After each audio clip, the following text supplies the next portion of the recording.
One. A house, however small, needs a foundation, stones, oats to support. মাছে কি রান্না হবে?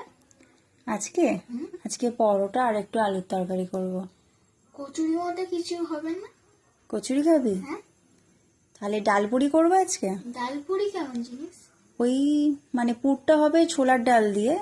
আমি করি, তারপর তুই বুঝতে পারবি। আগে অনেকবার খেয়েছিস, হয়তো মনে নি সেভাবে। ঠিক আছে, তুই কালকে পরীক্ষা তো পড়, আমি দেখছি কি করা যায়। ঠিক আছে, চল পড়ে নাও। তো পরেরবার এক ফাঁকেই উঠে ছোলার ডালটা ভিজিয়ে দিয়েছিলাম, আধ ঘন্টা মতো ভিজিয়ে রেখেছিলাম। তারপর কাঁচা লঙ্কা আদা দিয়ে ভালো করে বেটে নিয়ে কড়াইয়ে সর্ষের তেল দিয়ে সেই বাটার মিশ্রণটা দিয়ে দিয়েছিলাম। দেবার পর আমি একটু হিং দিয়েছিলাম, পরিমাণ মতো নুন, আর আমি যে বাড়িতে ভাজা মশলাটা বানিয়েছিলাম সেটাই দিয়ে নাড়াচাড়া করে রেখে দিয়েছিলাম। এবার একটু ঠান্ডা হলে ময়দাটা যেটা মেখে রেখেছিলাম ছোটো ছোটো লেচি করে নিই, ভেতরে পুর দিয়ে সুন্দর করে বেলে গরম গরম তেলে ভেজে নিলেই তৈরি হয়ে যাবে আমাদের আজকে ডালপুরি। তো চলুন, আমার তো দিকে রেডি হয়েই গেছে।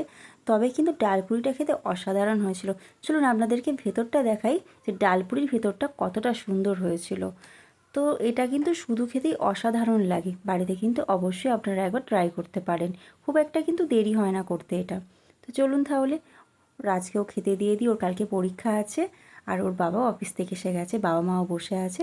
আজকের মতো এইটুকুই থাকলে আবার দেখা হবে পরবর্তী একটা ভিডিওতে। আপনারা সুস্থ থাকবেন, ভালো থাকবেন। আর আজকে রান্নার রেসিপিটা কেমন লাগলো অবশ্যই কিন্তু কমেন্টে জানাবেন। ভালো লাগলে একটা লাইক করে দেবেন।